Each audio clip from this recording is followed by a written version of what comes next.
Good morning. কেমন আছেন আপনারা? মাই সিম্পল লাইফ ব্লগে সবাইকে অনেক স্বাগত। এখন সকাল 8:30 বাজছে। আজকের ব্লগটা এখান থেকেই শুরু করছি। চাটা খেয়ে নিয়েছি, দিয়ে যে বসলাম আপনাদের সঙ্গে কথা বলতে। মানে দিনে বলেন সারাদিনই বলেন, আমার এই ভয়েস দেওয়া খুবই কঠিন ব্যাপার। এত আওয়াজ হয় যে নানা আওয়াজ তখন ভয়েসের সঙ্গে চলে আসে। ওই জন্যে আমি ভয়েস দিতেই পারি না। ওই ভিডিওগুলো বানিয়ে তখন রাত্রের দিকে আমি ভয়েস দিই। রাত্রেও গাড়ির আওয়াজ হয়, দুটো একটা হয়তো গাড়ির আওয়াজ শুনতেও পাবেন আমার ভিডিওতে, কিন্তু কিছু করার নেই। রাত্রে তো দিতেই হবে। সারাদিন ওই জন্য দিতেও পারি না, ছাদে তো উঠে দিতেই পারি না ভয়েস। এমন অবস্থা চারিদিকের আওয়াজে। আরে যদি কোনো দিন দিই দেখবেন সেই আওয়াজগুলো কেমন হয়। ওই জন্যে ওই ভিডিওগুলো বানিয়ে রাত্রে তখন ভয়েস দিই। খুবই অসুবিধা হয় এই ভয়েস দেওয়াটা।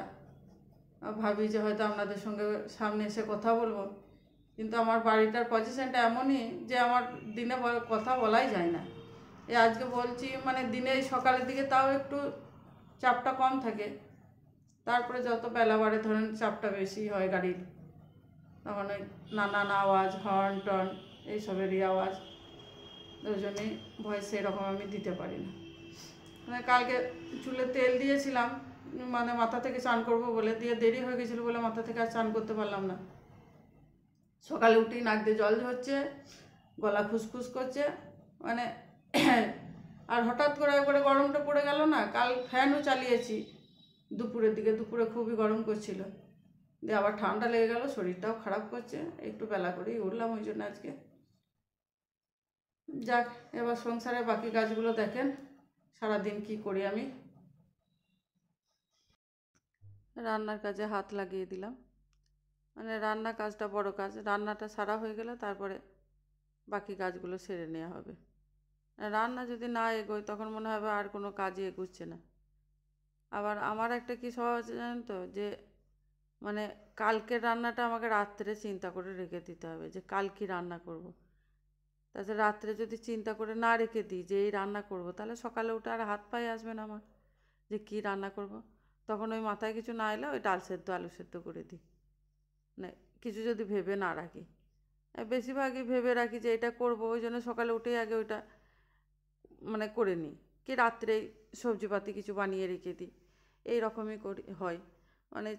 সেই বড় ছেলেটা যখন হয়েছিল তখন থেকে আমি এটা করে নিতাম, রাত্রের দিকে সবজিপাতিটা বানিয়ে নিতাম। তো একা হাত তো, ও ছোটো ছেলে কাঁদবে, ই করবে, তখন সবজি বানানো রান্না করা একটা হাতে পারবো না। আর ওইটা ও হওয়ার পরে এই স্বভাবটা ধরেছিলাম যে রাত্রে সবজি বানিয়ে রাখা। তখন উঠে গেলে ওর পাপা ধরতো, আমি রান্নাটা কোনো রকম তাড়াতাড়ি সেরে নিতাম। বানানো থাকলে দেখবেন রান্না করতে বেশিক্ষণ সময় লাগে না, কিন্তু বানাতে তারপরে রান্না করতে তখন একটা বিশাল সময় লেগে যায়। আর তখন ছোটো ছোটো ছেলে ছিল, এইগুলো বানিয়ে রান্না করা খুব মুশকিল হতো। দিয়ে ওই স্বভাবটা সে এখনও রয়ে গিয়েছে। রাত্রে যদি আমি বানিয়ে না রাখি, সকালে আমার কোনো মতে হাত পা আসবে না যে আমি কী করব। হয়তো দুটো একটা যেগুলো রাত্রে বানালে কালো হয়ে যাবে সেগুলো হয়তো সকালে বানিয়ে নিই, যেমন বেগুনটা, তারপরে অন্য কিছু কিন্তু পেঁয়াজ বলেন কি অন্য কোনো সবজি বলেন, এগুলো সব আমি রাত্রেই বানিয়ে রেখে দিই। শাক টাক সব বেছে রেখে দিই কেটে কুটে, তখন আর সকালে এত খিচিবিচি হয় না। আর একা হাতে সংসার বুঝতে পারছেন, শুধু রান্না নয়, ঘরদোর পরিষ্কার আছে, সব কিছুই আছে একটা হাতেই করা। ওই জন্য আগে রান্নাটা সেরে নিয়ে তারপর ওই সব করে নিই। আর রান্নাটা সব বানানো থাকলে চট করে রান্নাটাও হয়ে যায়। দেখেন রান্নার কাজ আমার সব কমপ্লিট হয়ে গেল। এবার 3 মা বেটার থালা বাসন কটা পড়ে আছে, সে কটাই ধুয়ে নেবো। বাটি মাটি নেই, থালাতেই নিয়ে খেয়ে নিই। দিয়ে 3 মা বেটায় থালা কটা ধুয়ে তারপরে বাকি কাজগুলো সারবো। ঘরদোর কটা মুছে নেবো। আজকে ঘরদোরগুলো মুছতেই হবে, কেন প্রচণ্ড ধুলো উঠছে। ঘরেও তো ধুলোর গন্ধ লাগছে আমাকে। কালকে মুছিনি, কালকে শুধু ডাইনিংটা রান্নাঘরটা দিয়েছিলাম, রুমগুলো দিই নাই। আজকে রুমগুলো শুধু দেবো। সব ঘরদোর কটা মুছে তারপরে চানটা করে নেব। ওদিকে ছেলেগুলোও চান করছে। একে একে ওরা করে নিক, তারপরে আমি করবো। ওদেরকে আগেই বললাম যে তোরা করে নে, কেননা জলটা তো বাথরুমে ঢালবো, নোংরা হবে, জল ঢালার আগেই তোরা চানটা করে নে, আর মোছার জলগুলো বাথরুমে ঢালতে হবে। আমারও চান টান করা হয়ে গেল, দিয়ে ছাদে কাপড়গুলো মেলতে গেলাম, ওখানে খানিক রোদে দাঁড়ালাম। রোদটা ভালোই জোর আছে, মানে খানিক দাঁড়ালাম তো গাটা সব একবারে জ্বালা করছে রোদের জোরে। আজকে আবার হঠাৎ ঠান্ডাটাও আবার পড়লো, মানে ইয়ে থেকে সকালের পর থেকে একটু ঠান্ডা ঠান্ডা লাগছে, তাছাড়া কালকে খুব গরম লাগছিল। রোদটাও বেশ ভালোই লাগছিল ছাদে। একবার চুলটাও আমার শুকিয়ে গেল, একবারে নিচেই নেমে চলে এলাম, ক্রিম টিরিম মেখে নিই, তারপরে ছেলে দুটোকে দুপুরে ভাত দিয়ে দেবো, দিয়ে নিজে খেয়ে একটু শুয়ে পড়বো। মানে কাপড়গুলো যাই শুকোবে শুকাক, না শুকালে তুলে নিয়ে চলে আসবো, কেননা সে রেখে দেবো, তখন আবার আর একটা চিন্তা থাকবে যে ছাদে কাপড় আছে, তখন আর ঘুম আসবে না। আর দুপুরে যদি একটু না ঘুমায়, তাহলে তখন সে আবার সন্ধ্যা থেকে মাথা যন্ত্রণা করবে আর করবে, মানে আরও কষ্ট হবে। এমনি ঠান্ডাতে দেখুন মুখ হাত ফুলে যাচ্ছে, চোখের নিচ ফুলে যাচ্ছে, আবার ওই যে কালকে চুলে তেল দিয়ে দিয়েছিলাম, দিয়ে আরও চোখ টোক সব ফুলে গিয়েছে।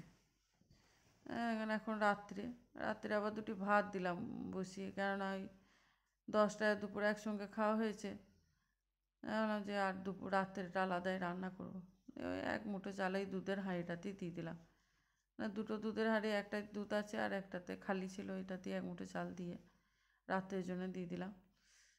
কালকে একটু মুরগির মাংস করব, লোকটা দিয়ে গেল দোকানদারটা এই 8টার সময়।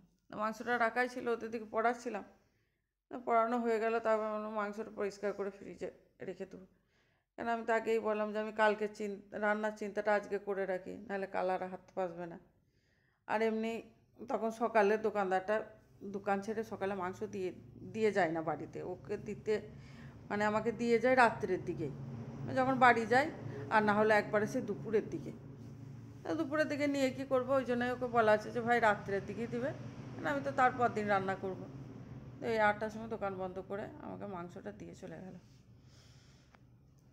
মাংসগুলো পরিষ্কার করে নিই, কেননা এই সঙ্গে সঙ্গে পরিষ্কার না করে নিলে এমনি অবস্থাতে ফ্রিজে ভরে রাখলে তখন আবার সেই কালকে পরিষ্কার করা, ঠান্ডাতে বরফ জমে থাকবে, হবেও না ভালো করে, পালক ঠালক থাকবে, তারপর অন্য আরও কিছু, এগুলো বাদ দিই সব, সেগুলো সব পরিষ্কার করে রেখে দেবো ফ্রিজে। কালকে তখন উঠে ফ্রিজ থেকে বার করে রান্না চাপিয়ে দেবো, বসিয়ে দিলেও আমার কাজটা এগিয়ে যাবে। আর কালকে তো মাংস কষা পরোটা তো ছেলেরা খাবেই। যাক, এখানেই ব্লগটা শেষ করছি। সবাই ভালো থাকবেন, সুস্থ থাকবেন। Good bye.